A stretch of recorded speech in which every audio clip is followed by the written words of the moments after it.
Yo, yo, yo, what's up? Tri-Swim Coach crew, welcome to the Tri-Swim Coach podcast. That's right, this is the show where we take your swim game from help, I'm drowning to watch me crush this triathlon. I'm your host, Coach Dominic Latella, the guy who's going to make sure you stop flailing and start flying through the water. And guess what? 2025 is bringing the heat.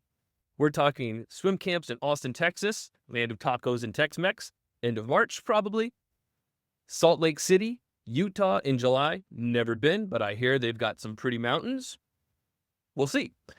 Oh, and the Bahamas trip in February. Yes, sold out. Tough break for you guys. Next time, though, hopefully, maybe. So, do yourself a favor. Follow us on Instagram or Facebook. Follow us on triswimcoach.com for all updates. Seriously, what are you waiting for? All right, enough of my yapping. Goggles on, swim caps tight. Let's dive into today's episode.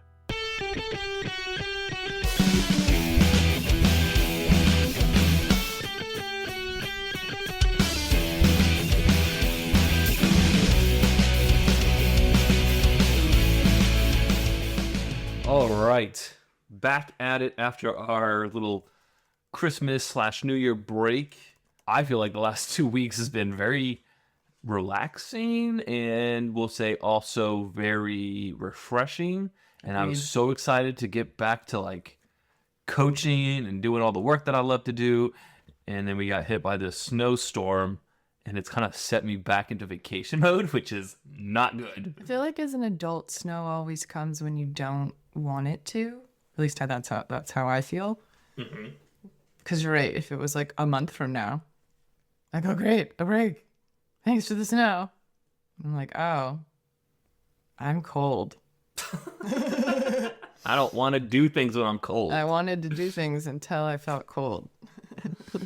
But we're back at it, and this past week, we're at a point now in the year or the training off season, I guess, where a lot of my clients are kind of coming to a point of working on force production, which takes a lot of time to get to that point, meaning Physically and mentally? it's physical, it's kind of mental, I guess, for sure, because you have to learn the movement patterns that you're supposed to hold and make, right? Like your posture isn't supposed to change to generate more force, right? Your arms shouldn't travel more distance to generate more force. They'd be traveling the same distance during the underwater phase and the recovery phase, right? It should be the same exact movement pattern, but just more force applied. I meant mentally. What I meant was you have to make sure your client is in... They've learned enough to get to this point to mentally understand the work they're physically going to have to be doing. Am I articulating that well? I think I understand what you're saying. I don't think it's as mental in that component because it's fairly easy to describe what we're going after. And this is how I've been describing it, actually. The work that we're doing is, we'll say this, swimming is high rep, low weight. Duh. Okay, yeah. Right? I'm moving the weight of, like, a reduced weight of my body weight in the water, and I'm moving my limbs above the water, so there's weight to that, but it's the weight of my arm. Right. All right. So swimming is high rep, low weight.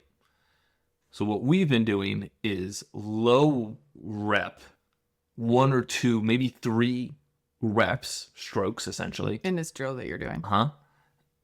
With as much possible body weight that they can push. Meaning if someone weighed, I don't know, 150 pounds, I want them to move 200 pounds. Push 200 pounds. Basically, that's the idea. So the other way that I sort of get them to understand what we're looking for is if you've ever done a box jump, you know you have to load in order to box jump, and that takes a lot of force and power. And what do you mean by load?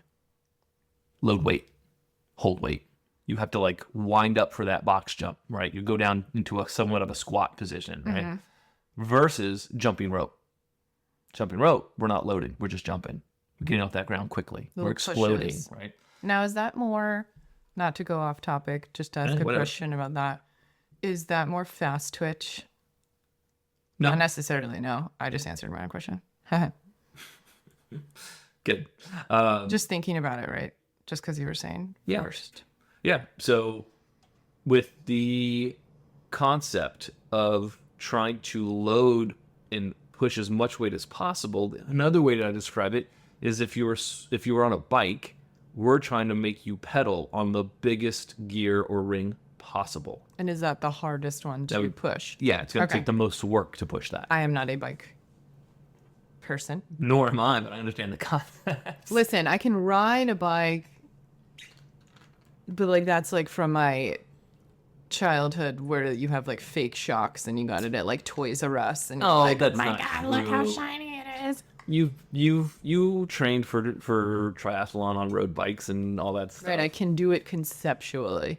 If you like write down what I'm doing, like when you're switching from a smaller gear to a bigger gear. Okay, I guess when I say it out loud, logically, that makes sense. It would be more difficult. But you got it. I got there. We're waking up still. I got it. Our brains are defrosting still. So, yeah, we basically change the script, right? We flip it and go, all right, instead of taking a bunch of strokes, we're only going to take one stroke. We start with just one stroke. We've been doing both arms at the same time, where they have to set a catch really slowly. Mm-hmm. And then they have to start to shrug their shoulder blades down their rib cage really slowly and controlled. And around midway through the shrug, they're going to accelerate and just push as hard as they possibly can without their arms exiting the water in any way. So all the way through. All the way through. Catch, push, finish. Yep. And that's the end. And you're one stroke. Accelerating. That's it. How much power can you actually generate in one stroke? And so then we do that a couple of rounds. And then if someone gets really good, we'll go to like 2 strokes or 3 strokes, just doing underwater recoveries, because otherwise they're swimming butterfly, and I don't want people to swim butterfly if they don't know how to swim butterfly. Such a fun way to teach people, though. You know what this really is? A stroke that would be great for you to learn. That's how I trick everyone into doing fly. So once we get to a point where they're generating pretty good force, both limbs at the same time, and they're not. Oh, so you do have them do both at the same time? Yep. Okay. Just like it would be like fly without underwater recovery, essentially. So I am going both arms, catch, push, wee! And wee, yes. Fly away. So since I'm doing both, that answers the question I was going to ask you. Are you having them rotate? No. They do this. So no, we're just doing forward movement. Yeah, I like the idea of breaking it down to a very simple movement first to make the force production a little bit more straightforward.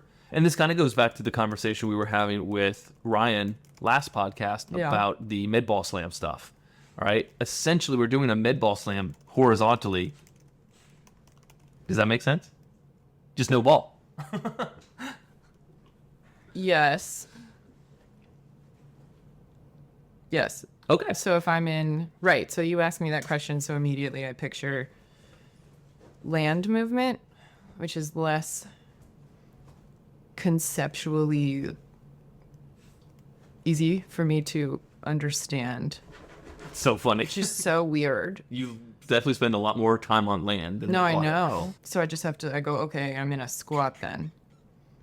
But that doesn't matter for this purpose, correct?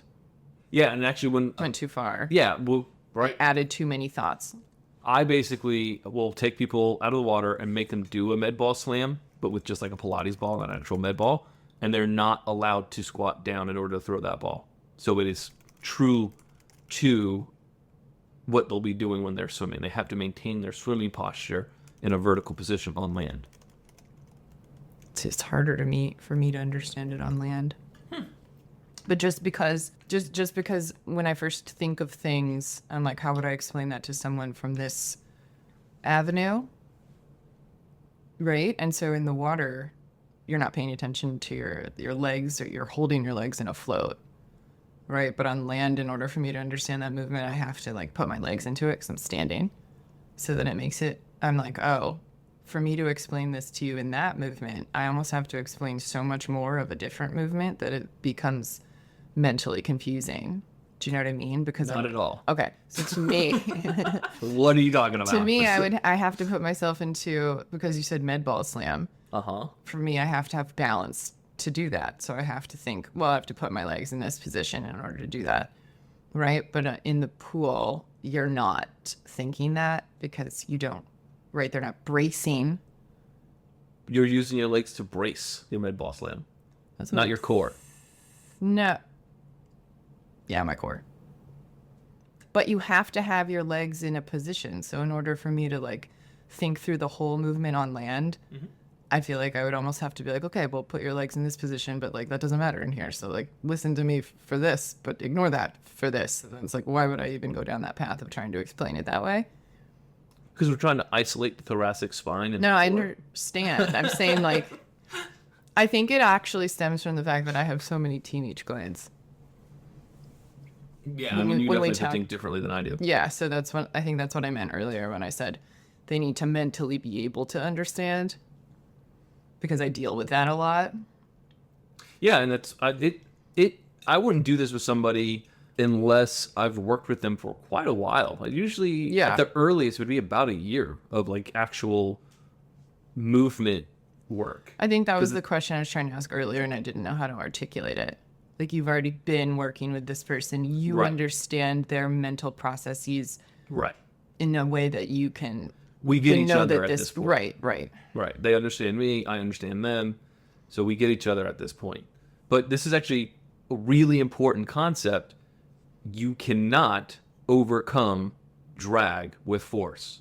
So if you are a beginner and you cause a ton of drag because of bad kick or bad posture, trying to generate more force will not ever make you go faster. Your drag will quadruple as you accelerate. So the only way to overcome drag is to make sure you don't cause drag. So that's from the jump. Yes, from the jump.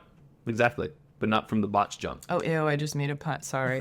Ew, I don't like it. I wasn't trying to do that. So the priority of swimming is always the reduction of drag.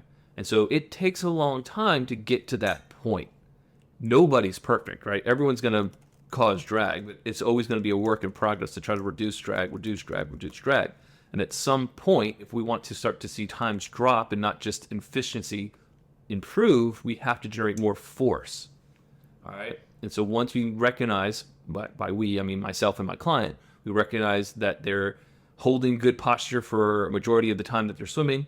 I always go with the 80-20 rule. If you can, perform 80% of what you've learned, I'm good with that. Mm-hmm. And then we start learning how to produce force. So we do that for, I don't know, probably like 4 to 6 weeks of focus of it, back off of it for a little bit, and we come back to it in like 2 to 3 months.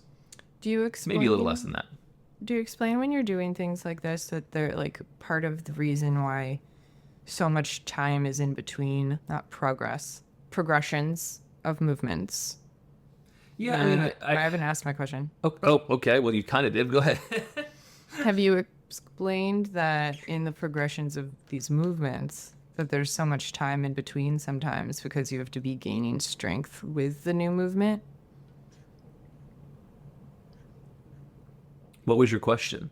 Do you explain that while learning these new movements, the amount of time in between, like adding step 4 from step 3, happens because your body has to gain strength with this movement first before we add something more difficult? No, I don't explain that. Oh. And I don't explain that because I let it be determined by the individual's ability level, not by a timeline.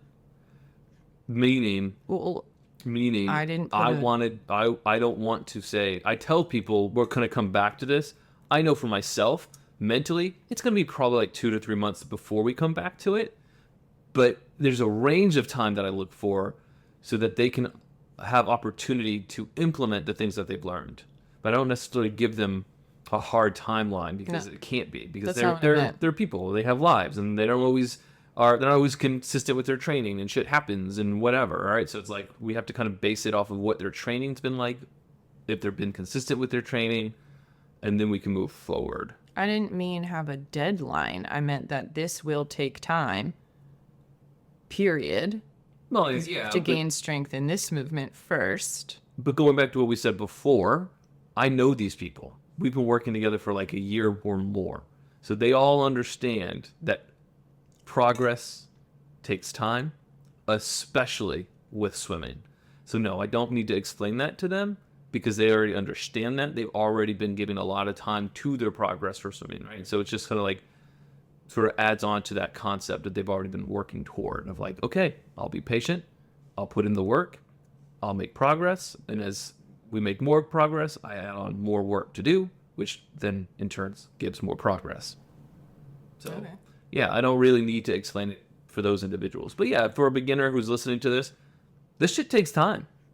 I think somebody who is trying to swim, we'll say laps, wants to become a lap swimmer and doesn't have any swimming ability, or maybe just like really, really basic survival skills in the water, it's going to take them like 2 years to get to a point where they can actually swim laps for 40 minutes to an hour. Right. You know, it takes time. I don't know if everyone has the patience for it or if everyone understands the patience for it. I definitely try to explain that when we get like newbies in. Yeah.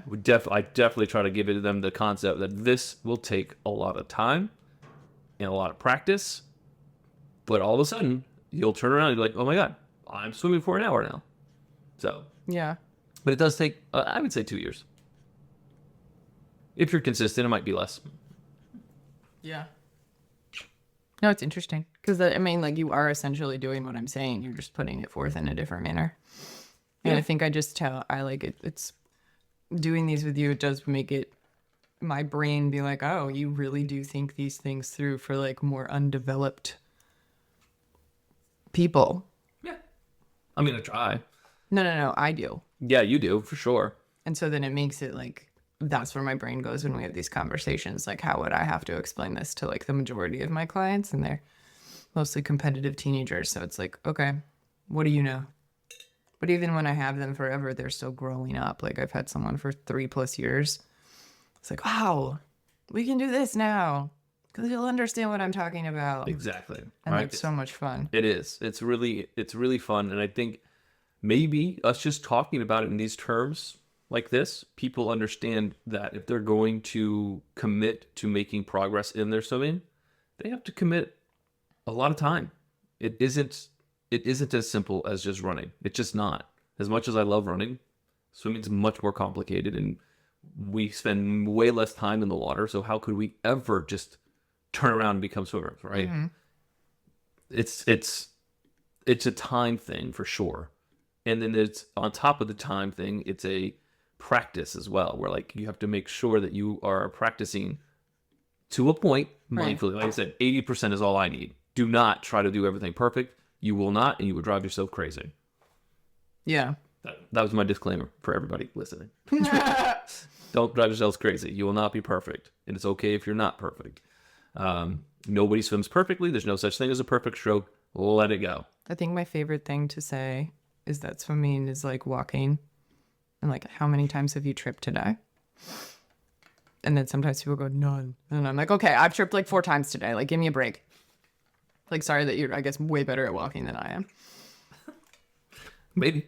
So, going back to our forced production concept here, once we get to a point where they're doing both hands well, and I don't see their posture change, I don't see uncontrolled movements, but still generating good force. And this also, when I'm working with someone doing this, one of the reasons that I have to wait a long time to do this with them is they have to know themselves. They have to be able to feel what they're doing because I can only see the movement.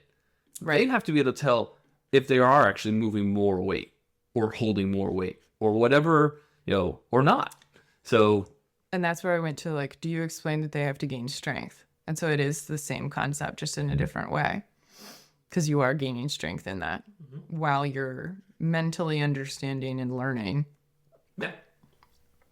It's so interesting how much I'll split the thoughts of swimming into mental work versus physical work. Mm-hmm. And I'll ask a lot, okay, was that easy? And it's like, yeah. Okay, was it easier physically or easier mentally to get this output? Because I think swimming is so much active thought. It can be. It should be. So, I mean, definitely when you're learning new things, it should be a lot of thought. Yeah. And for me, at some point, swimming has to be just reflexes. Right. But when you're learning the concepts and understanding what you're doing physically. Right.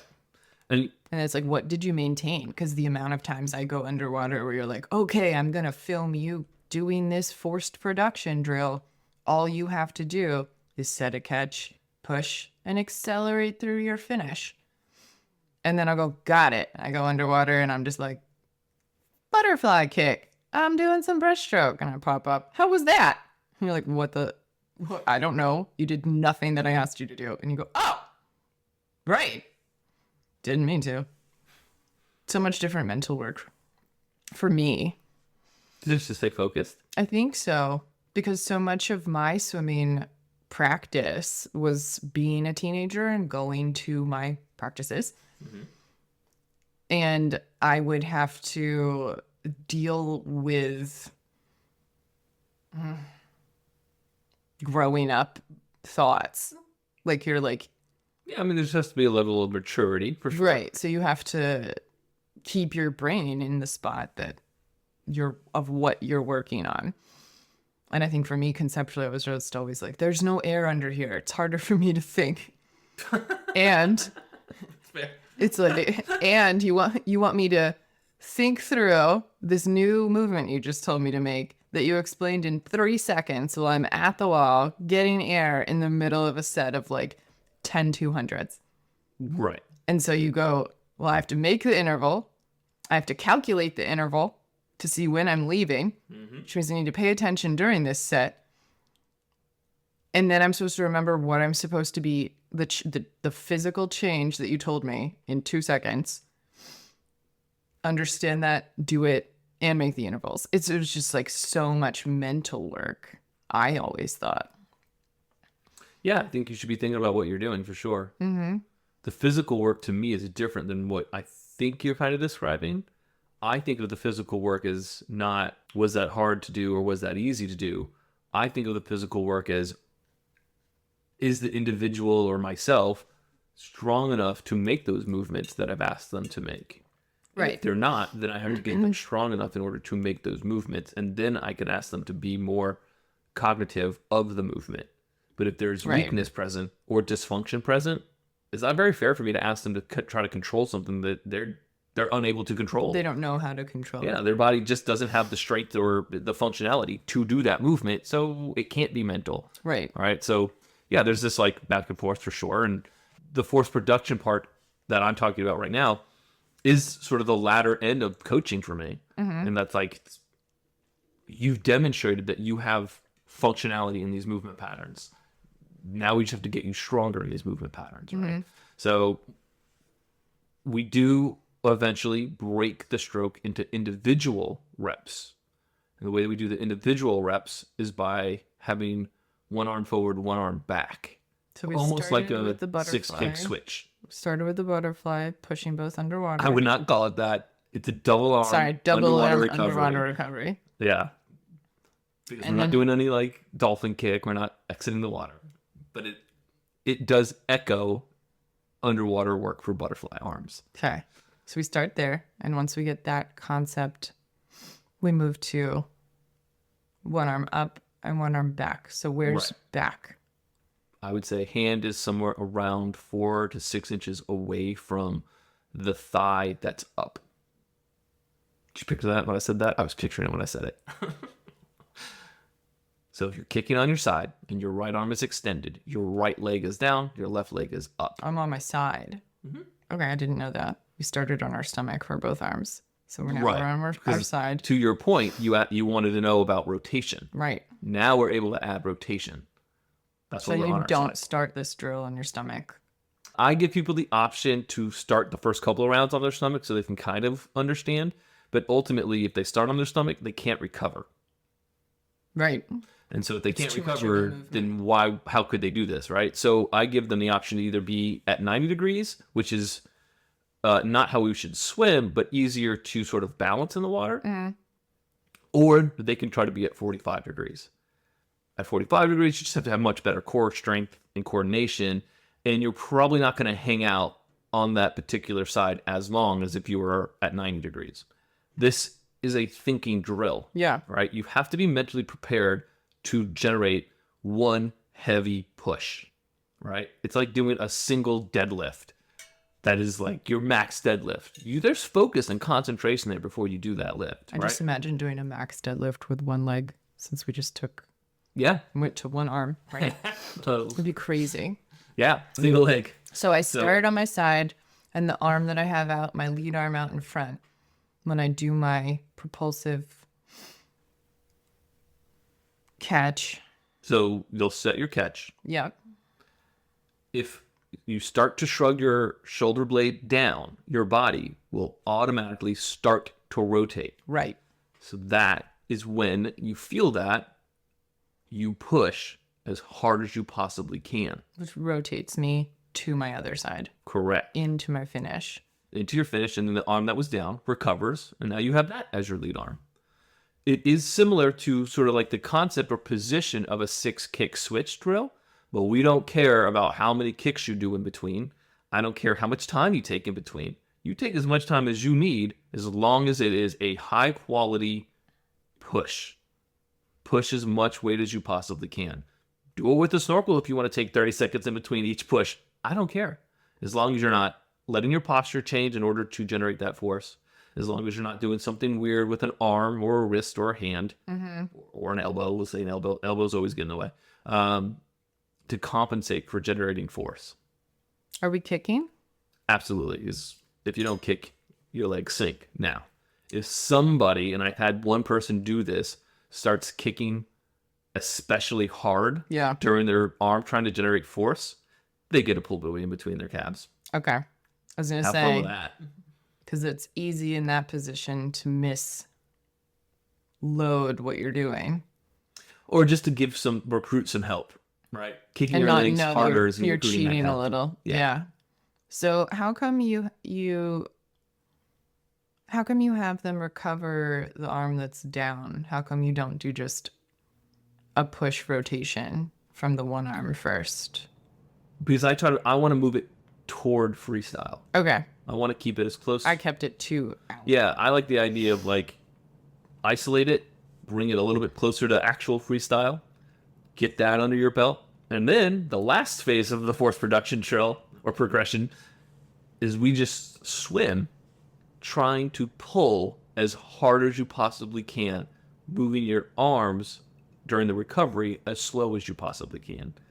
So it is a different approach than what most of my clients are used to doing with their swimming. Yeah. All right. And so Got like a reverse gallop almost. No. I don't know what you mean by that, but I wouldn't call it that. Ignore that. It's just pulling really hard, trying to do sort of less strokes per distance, but I don't really care about stroke count. I just care about that production of force. That's it. So is your posture good as you do that? Can you maintain that posture as you do this? So for the next, I don't know. So it is a lot of core too. It's a ton of core. So much core. So much oblique. Top out. God, it's everything. It's a lot of core, a lot of thoracic spine, triceps. I would even say It's definitely your lat. Oh yeah. Yeah. As someone who can't use their lats very well, and her lats are very weak, I'm going, ow, thinking about this movement. So for the next 6 weeks or so, a lot of my clients that are working on this are doing just a short little set after they warm up of 4 to 8 25s swimming that way, trying to pull as hard as they possibly can. We're not worried about time. We're not worried about pace. We're not worried about stroke count. We are only worried about force production. So they do their warm up, they do their 4 to 8 25s, and then they go off to their drill set, their kick set, whatever, and then their main set and get things done. So I think in about 6 weeks from now, when we back off of it, I should see those people that we've worked on with this on, those people should be swimming faster 100 paces on average than what they were before, 6 weeks beforehand. But not by a lot. It'll be anywhere between, I don't know, I've seen it vary quite a bit. I've seen like 10-second drops to 2-second drops, I feel like this is a movement that, like, this is what I kind of meant. Like, this is a lot of, like, mental and physical work, and it's, like, a very... What's the opposite of steep? Slow incline grade. Gradual incline that Yeah. it would take, right? Like it's like, okay, this is like a lot of work. This sort of is akin to me of It's a like, slow burn for right? Like over 5 years ago now when I started doing Pilates, it's like, okay, what are we gonna do here? And I think like recently, within the last year, now I have the abdominal muscles that I wanted. It Yeah. takes so long, and it's just a fascinating process. And so to me, like this type of movement is more comparable to like how I mentally understood, oh, I'm making a big change to lots of parts here. Lots of muscles are working together. And I have to mentally make myself continue to do that movement to make this progress. Yeah. And this is not work that should be done during season. So No. it should be done during the off season. Because then when you try to add speed to it, right, it's a whole another ball game. Right. If you haven't done the correct work leading up to that. And this is why we train in peaks and valleys, right? We want to make sure that we give opportunity to build and not just do everything the same pace all the time. So I think the mental work comes in patience. If you're used to swimming a certain way and it doesn't feel right, you're going to lose your patience. If you're used to certain speeds and times or distances that you can go with a certain level of effort, and now that you can't, you're going to lose your patience. Right. And you should just be okay with it for right now. It's not a race. Swim practices are not races. They're dress rehearsals. Practice. Practice the things that word's you in it. need to become automatic. And if you keep practicing bad things, those bad things become automatic. So that's the sort of like loop that you get stuck in. But kind of off topic there. My middle name is off topic. Or tangent. Stream Yes. of consciousness. Yes. But, it's something that I want to revisit with them, especially if they are doing late season races, maybe like late summer or fall. Then we can definitely get maybe a second opportunity to generate more force within that sort of off-season time.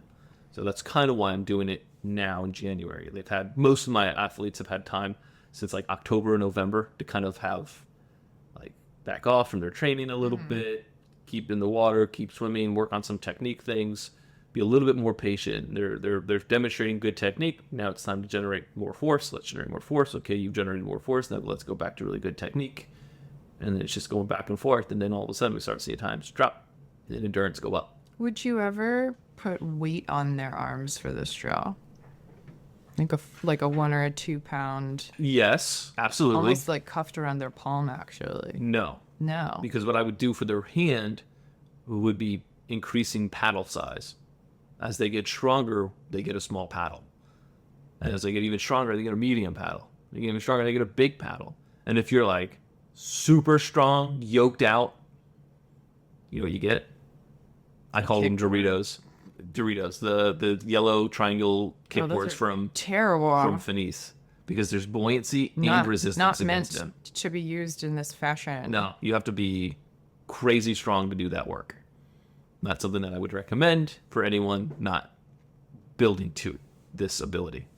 So, but I think it would be fine to put weights on somebody's wrists just to help give them some additional work during the recovery. I was thinking about it in terms of when you push into your finish, adding your oblique connection. Well, you'll feel that. Some people don't. If you generate force correctly under the water, you should feel your oblique trigger. And that's one of the things I always ask. Did you feel your tricep? Did you feel your obliques? Did you feel your muscles around your shoulder blade? Right? And if they go, I didn't feel my oblique. Well, where did you feel it in your core? I didn't feel it in my core at all. Okay, well, there was a big problem there. Right? So that is kind of the line of questioning I go down. Right? Because sometimes movements that can be good look like movements that are bad because they're all internal. Some of the movements are internal from your core, and I can't see those things, right? So someone has to be able to articulate those things to me. I wanted to put the weight on their palm because conceptually, when you start on one of like your second progression, when you have your lead arm out in front, Yeah. I also want you to have a strong enough core that you can hold that up out in front of you. Yeah. Yeah. So it is a different way. You could definitely do both. Yeah, I mean, that goes, to me, that's more of a core strengthening exercise, which I would put into the category of this person's core is dysfunctional. They want to use, I don't know, their mid-back instead of their front of their core. So that's the work that we need to do, right? So in line with that, you can make a progression of stretching an exercise band out across your hands, like kayak drill, kicking on your side. That's a ton of core to hold that band stretched out, right? So then I would think that's harder than having a weight on your hand and kicking on your side. But they're both doing similar things, right? So that might be a nice little progression for core strength, I think. Yeah. Which, if you don't have the core strength, you're going to cause a lot of drag and not be able to generate a lot of force. I wish anyone would have told me that when I was a child and I started swimming.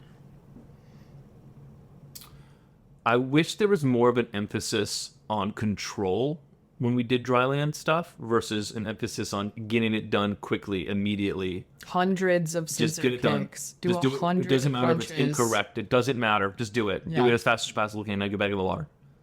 And then it's like, you ask a kid, do you know how to do a crunch? Oh my God. What is that? My favorite What are is you squats. actually working? What muscles did that work? Your neck? Yeah. Because yeah, that when your kids and on like at least here on deck, some coaches are like, all right, 100 scissor kicks, 100 this, hold up. And my kids will tell me I had to hold a plank for 5 minutes, and I'm like, okay, Yeah, let's see that plank. let's see your plank. Garbage Oh, probably. let's adjust this one thing. Can you hold that for 10 seconds? No. What were you doing for 5 minutes? Leaning on their shoulders probably. Low back, yeah. It's so fascinating. So yeah, I just wanted to talk about force reduction, how I'm going about doing it, why I'm going about doing it now. That's all. Just wanted to share that with everybody. It's important to be getting in the water at this point. It is off-season time for anyone in North America.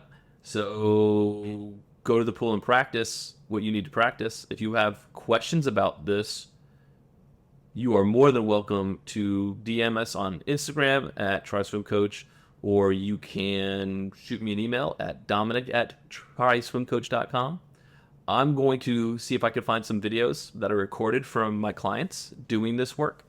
And Yes, examples. I'll put them up on the Try Swim Coach Facebook page, and I'll link to them in the comments of this podcast. So you can see the drills we're actually talking about. Yeah, just in case you don't have a visual mind, or I don't know, maybe you're paying attention to the road right now as you drive and you don't want to picture what we're talking about. Please don't. Just drive safely. So, any last thoughts before we wrap this thing up? It's just so interesting to me. I can't stop thinking about it, like a med ball slam. Like I can't get back to like swimming, even though like it is like that movement. I'm just in the water because I don't explain things like that. So it's like very interesting to me to think about it like that. I'm very visual, so a lot of times what I'll try to do is I'll take a video of someone doing the movement horizontally in the water, and I'll take the phone and turn it vertical and go, look, that's what you would look like if you were standing. And then when they do the med ball slam, I film them on their side, like from the side view, and I turn it horizontal and go, look, that's what you're going to do in the water. I love the simple things we do. And it's like, oh, It's weird. People we're not have a hard time geniuses. with that. We just, well, yeah, I mean, it's not, I have a hard time with that. Yeah, you're a person. I bring people out of the water a lot too to go, okay, Yeah. stand here, set your swimming posture, right? What'd you do to set it? We have to do it in the pool, Right. right? Just switching the phone. I should rotate the phone. I like that. Yeah. It's a good call. Yeah. I've always found it very interesting that what I demonstrate on a pool deck or in front of a pool, I have to be mindful of what people are looking at. Yeah. I have done it. I've seen many coaches do it. I've seen all of my swimmers do it. They'll demonstrate a horizontal movement vertically. And they're not matching because you're not horizontal. All right. And so just be mindful of watching yourself in a mirror vertically. Can you take that and then apply it horizontally when you swim? That's my advice to everybody. Ooh, what a Watch good yourself in the mirror. thought. Because then you could kind of get a better understanding. And it's kind of a spatial awareness proprioception thing. Yeah. Body awareness is huge. Right? It's like body awareness on land versus body awareness in the water. So like, that's a concept you have to learn too. Yeah, well, that is like the concept to learn. Yes. How do I actually know what my limbs are doing when I can't see them? It's so fascinating to me. Not easy to do. I love when I tell people, I forget to kick because I can't see my legs. Period. End of story. That's it. It's okay. So I do these tricks to make sure I keep kicking. Yeah. All right, I'm going to wrap this up with just a simple thought. Be patient with your swimming and have fun with your swimming. You're learning something new. It should be fun. It should be fun. All right, that's it for now. Until the next time, we will talk to you later. Bye.